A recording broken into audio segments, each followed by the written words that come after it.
And it's not just the United States. Across the globe, the last 2 weeks, it's just been so volatile.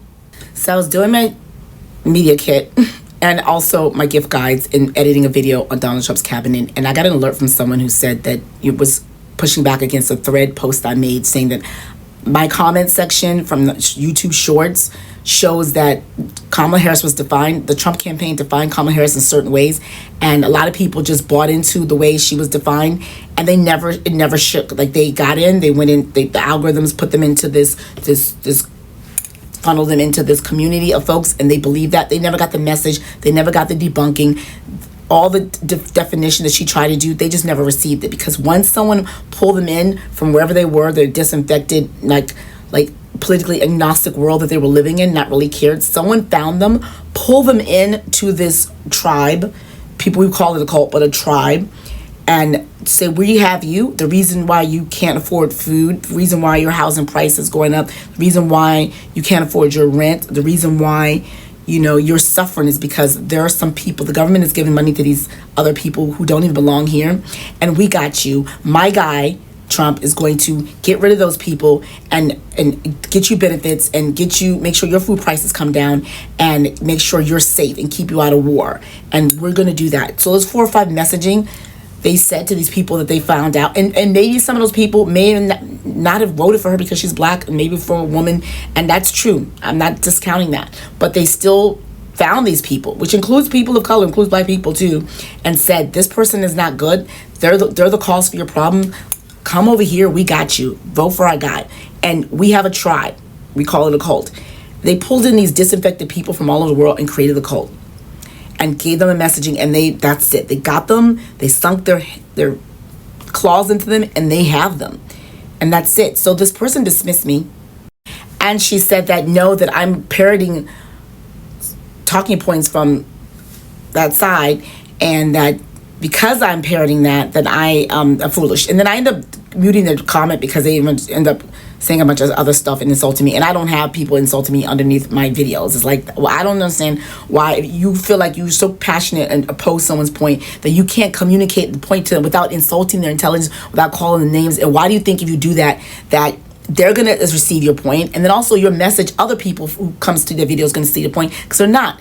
Thank God for threads. I'm going to mute your comment. I'm going to hide it from everyone else. I'm not going to respond. And it's going to just sit there. So you're just sitting in your feelings. And we could have had a discourse, and other people could have chimed in and supported you had you just left out the insults. I don't understand why people just don't understand that concept. I guess because they get away with it with other creators, but not this creator. Anyway, I digress.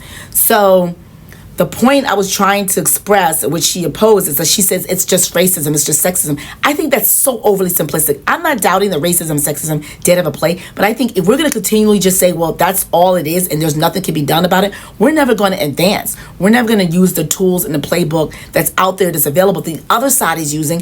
If we just say, well, it's just racism, we can't throw our hands up, it's racist, sexist, America's just a racist, sexist country, we can't do anything about it, so we're just stuck here for the next whatever years, and that's so short-sighted.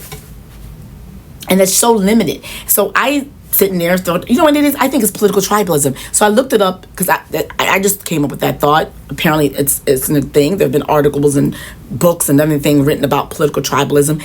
I don't agree with all the different ways they defined it, but the way I would define it is someone who comes from a country that has tribes. Certainly in West Africa, we have lots of tribes. And I'm married to someone who comes from a country where there's 2 racial groups, Indians and blacks, and depending on who's the president, the racial group of the president, whether Indian, black, the contracts, the jobs are going to go to the person who is the same aligning, black or Indian, in that country.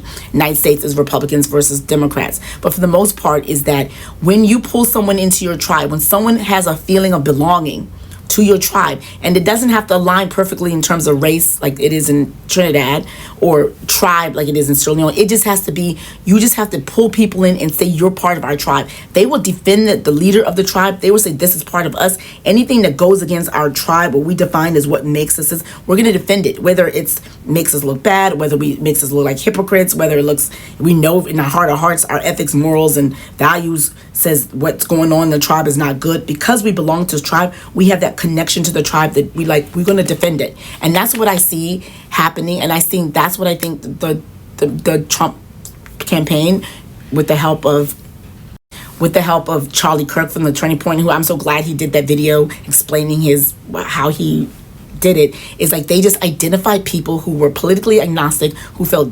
disengaged, perhaps disenfranchised, just disconnected from the entire political process, didn't feel like anything that politicians do can help their lives, and they go about their day and they just don't vote. So I identify those people and they say, hey, you know what? You have no home, no tribal home, but you can belong to us. Our guy is going to help you solve your problems. People are simplistic. They want to know, how come the food prices are high?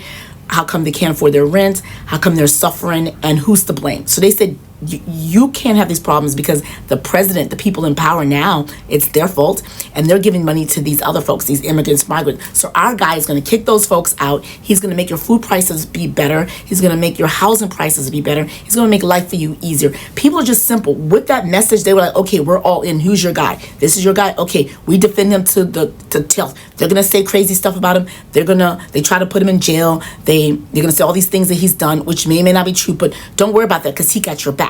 So that simplistic message is like why you have all these people, which includes black people, which includes people of color, includes Asian, includes Latinos, because the stats were coming out in terms of the people who vote for Donald Trump, and it's showing includes lots of people of color. It's not just all white. So not just simple as white and black. And I know you can be anti-black and anti-person of color and be a person of color yourself. I'm not denying that's not a case, but it's beyond that. Take these people who are suffering and they say your problem is these other people who aren't from your group, and this guy is going to solve your problems, and ignore everything they say about him. You're part of our tribe.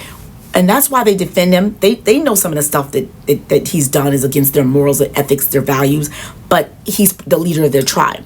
And that connection is like when you attack our tribe person, you attack us. We're going to defend our tribe to the tilth.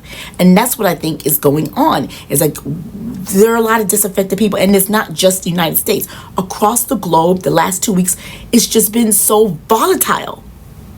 From 3 heads of states, a minimum of 3, there could be more, got uprooted. Bashar al-Assad from Syria got run out of his country. He went and fled to Syria, to Russia. France removed their prime minister. The prime minister of South Korea declared martial law. His legislature overruled him, and then they kicked him out. So it's 3 heads of states gone. Then we have the head of a healthcare industry get offed by a vigilante, and the people are cheering on the vigilante.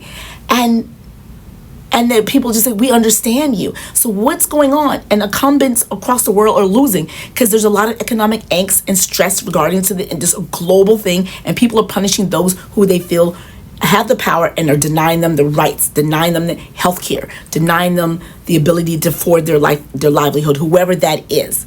Doesn't matter the race, whoever that is. So it's not just a uniquely American problem about being anti-black, anti-woman, which it probably is, but globally, people are just on pins and needs. People are just angst-filled. People are just anxious and just nervous. There's a lot of, there's a mental health crisis. A lot of people at the breaking points. A lot of people are suffering from anxiety, depression. And then with Trump win, a lot of people on the left and right turned off the TV. I know we did in our house. And they're just not engaged. It's hard for them to get into the Christmas spirit. This has just been a really, really rough end of the 2024.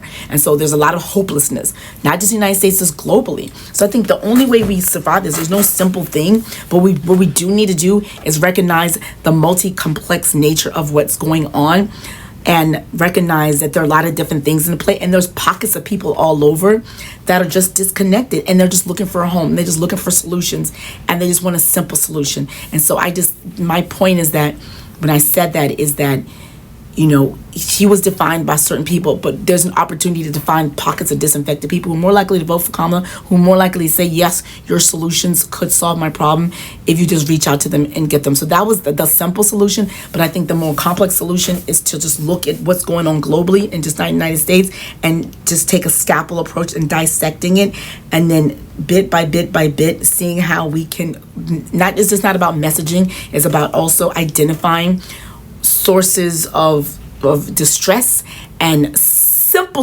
simple for fixing it without scapegoating other people, and just delivering that and just reaching out to those people wherever they are, especially people who are more likely than not to vote for her. So that was my point in all of that.